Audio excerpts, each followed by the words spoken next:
The hell? What? I have questions. What kind of questions? Like questions over coffee. Oh. Oh yeah, let's do those.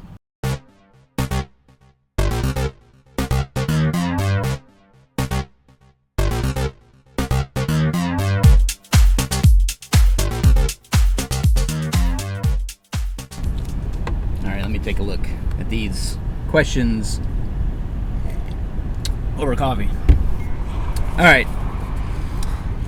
First one's from Sean M from Facebook.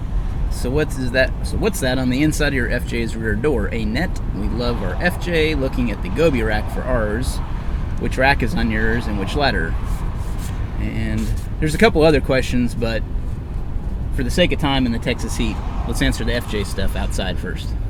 Okay, so this is the rear door rack from a company called Springtail Solutions. They make a lot of MOLLE mount capable platforms for the FJ Cruiser.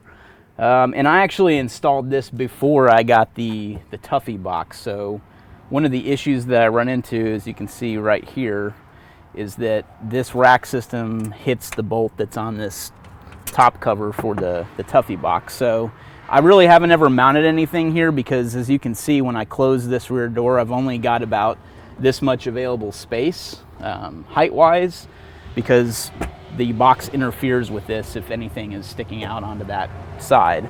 That's the reason I replaced the handle that was on here with paracord, because it was hitting this too. So like I said, this was on here before I installed the box, and honestly I haven't really found much utility in this. I keep everything kind of in the box or in this recovery bag, and that's kind of how I store things. So as far as the rack or you asked about the ladder. The ladder is from Baja Rack. Sorry, it took me a second. Same with the rack system. And I like it. I'm just not a real big fan of Baja Rack's powder coating.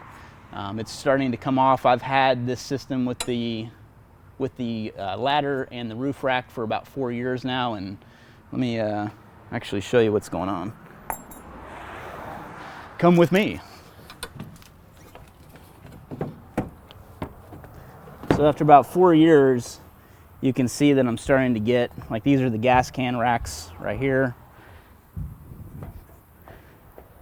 I'm starting to get stuff like this happening right here, where the powder coating is come loose and it's starting to rust. So I'm kind of trying to decide whether, well, one thing I need to do is come up with some sandpaper before this gets any worse and hit it with some spray paint. But many areas, as you can see, like this is the mount for my high lift jack. It's happening in multiple places where this is starting to rust out. So I'm either trying to decide whether I want to get this thing Linexed or actually just get a new roof rack. So that is what's going on with that.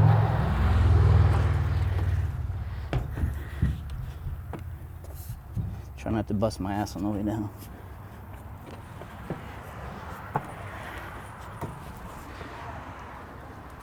Okay, so another thing I wanted to talk about, if you've seen the write-up that I did on ITS about modifying an FJ Cruiser for overlanding, I talked specifically about the ARB bumpers that I installed, and I was never really quite happy with the fog lights that were there.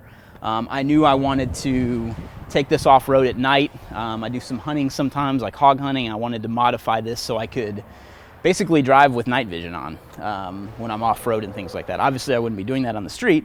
But one of the things I thought of is actually putting some IR spotlights on my vehicle, and I thought this would be a perfect opportunity to do that. So LabRack makes these drop-in inserts for the ARB bumper, and these IR spotlights are from Rigid Industries, so these are IR lights. I had to wire all this in myself, but it really wasn't too big of a deal. Obviously, if you're going to install something like this from the beginning, it's better to have these inserts installed at the time that you're putting the bumper on, but it really wasn't too big of a deal. So again, Rigid Industries makes these, but they also make a separate kind. These are the spotlights. They also make driving lights too, and I figured, well, since I'd be driving on IR, I don't necessarily need those to be as full powered as driving lights, but they do have that option too, and as I start to mess around with this more, I'm going to look into whether I need to upgrade to those or not. But so far that I can tell, the spots do provide quite a bit of illumination at night. So I'll kind of show you how I have those wired in too. So if we come back over here, so right here is actually my switch. So I've wired the switch in right there to control the IR lights. That's actually the power. And then another thing I did, you can see down here, is that little switch right here is actually a running light disable switch. So when that's up there, the running lights are on. When it's down, my running lights are off, because there's no point in having the capability of running IR lights when you're driving if your running lights are still on. So let's take a look at how that's all wired too. In case you're curious, so the lights come in through this wiring harness that essentially connects and runs through here. I don't know, it may be a little complicated to kind of see what's going on here, but everything is kind of wired into the battery and the terminals here, and passes through the firewall back here into the cab. So this is the main wiring harness for those lights. It comes through this relay and back through this and back out to the lights. So I thought there'd be a little more to show, but there's really not. So that's how it's wired in. So I just wanted to show you an example of some other things that were going on currently with my vehicle. I'm trying to set all this up for driving with night vision on. I've actually got two PVS 14s, so it's going to be actually, dual tube driving. So looking forward to getting all that set up. Okay, I had to get out of that Texas heat, and we're going to finish up the questions over coffee in here. All right, so the next one is from John J. from Twitter. Asks, is there a larger flashlight you recommend for camping or to put on the bedside table in case of emergency? So first, let's address the bedside table thing. As I mentioned, I think it was either last episode or the episode before, I use the Surefire A2 Aviator because it's got this dual switch. I like the click tail cap or the push tail cap. This is actually the one I not only take back and forth with me, but I leave on my bedside at night too. So this is what I use. I don't necessarily have a dedicated flashlight for home other than this, really. I do have, a couple others kind of scattered around the house and things like that. But I guess in the situation that maybe you might be thinking about for a power failure or something, it might be good to have a larger flashlight plugged in, or a rechargeable, basically ready to go for that purpose.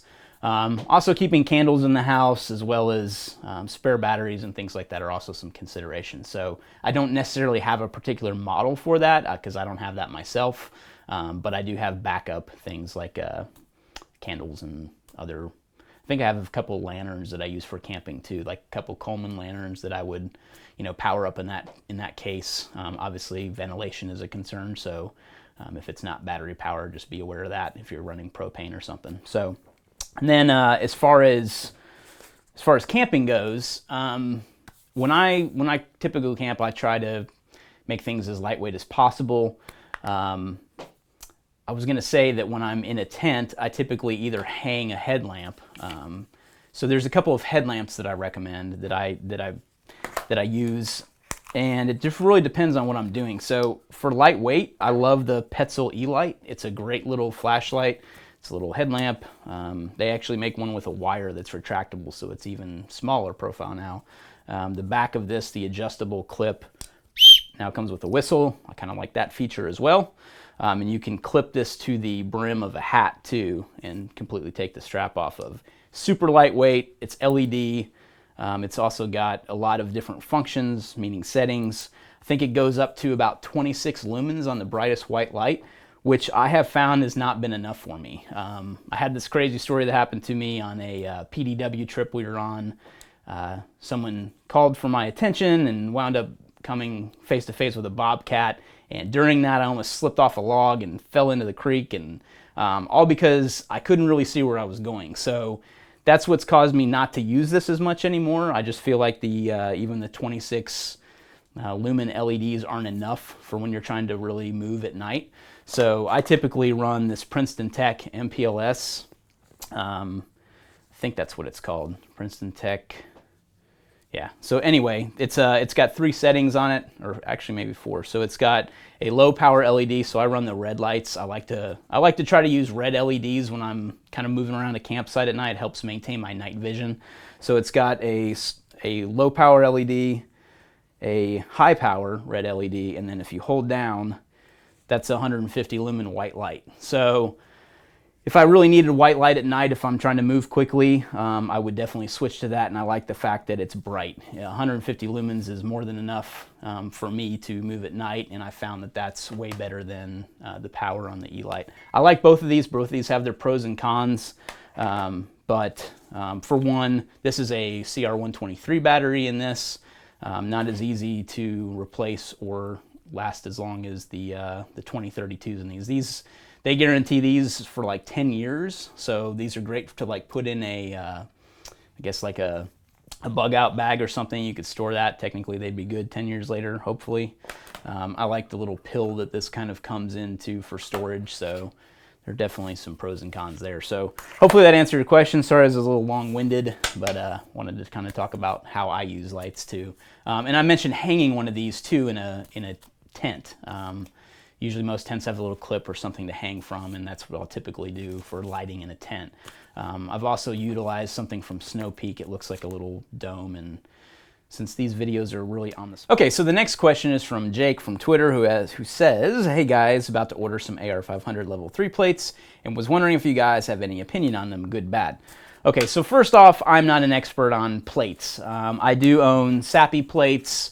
I have a lot of different backers and level 3A soft armor and things like that, but I am nowhere near an expert. I haven't really ever shot plates. We have run some articles on ITS about plates and soft body armor, especially like the close contact stuff. We had some articles in the very beginning back in 2009 from Gary Roberts about that stuff, and I would definitely I'll put the link there to those old articles just so you can reference them. But like I said, I'm no expert when it comes to plates, so I decided to consult with our gear tasting consultant, Gary motherfucking Hughes, and asked him about the AR500 plates because I have no experience with them. My familiarity with AR500 steel comes from silhouette targets as well as shoot house stuff. So some shoot houses use AR500 steel to line the walls. I know that's a common thing. I've been in some shoot houses that do have AR500 steel there.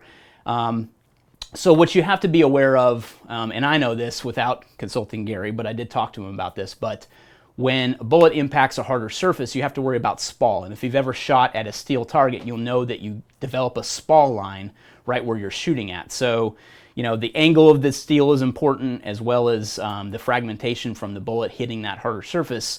The bullet splits, it goes everywhere, it goes up, it goes down, but you typically see a spall line because that's where it's most visible. You're not going to see anything above it because there was nothing there. But if you hung something above a steel target, you know, and below it, you would see that bullet hitting both of those things. So if you think about it, if you're wearing AR500 steel plates and it actually hits the plate, that is something to be concerned about, is the fragmentation coming back and hitting you in the face if you don't have something protecting it.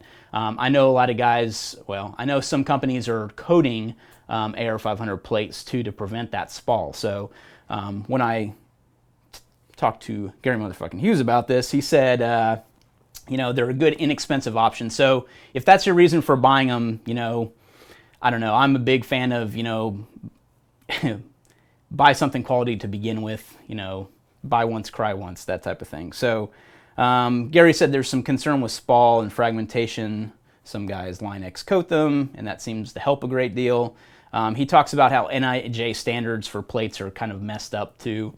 So he tells people to get something that can catch M855 and call it a day. So he prefers ceramic aramid hybrids as well. So when you shoot he says that when you shoot a ceramic plate, most of it comes out of the front. You don't have to worry about the spall that's typically associated with steel. So that's just something that I wanted to mention. You know, he said that once you get down to like a 4.5 pound plate with the more expensive ceramic stuff, you're, you know, in the $400 or $500 range per plate. So it gets kind of pricey. But again, what's your purpose? What are you using them for? Are you just trying to buy something that's cheap that'll give you an option? Maybe the Line Xing in the AR500 or some kind of coating is the way to go. So just an option, and that's that. Let's move on to the next question. All right, so Thunder Chicken from Twitter, or Jason, asks, what type of stand-up desk do y'all use? Y'all, it's another Texas boy. Been playing with building my own, but those look pretty versatile. So he is referring to the stand-up desks that we have, and we use these options from Veridesk. They make a couple different sizes. We've been really happy with them. We now have, 3 or 4 of them around the office, something like that. So they have been really good. What I like about them is that you can take them, you can lower them down and actually sit at the desk and then just grab the handles, actuate it, and pull it right back up to standing height. I do like them too because I got to utilize my same desk that I already had, so I didn't have to worry about buying a whole new desk and worrying about space, because I do kind of have an L-shaped desk. I need my desk space, so that was a way of doing it without having to alter that. So again, thanks for that question, Jason. So that's all the questions we have. Be sure to send in your gear-related questions with the pound tag gear tasting, and be sure to let us know if you have any questions about this video in the comments for the YouTube video below. Hope you enjoyed it. Thanks for watching.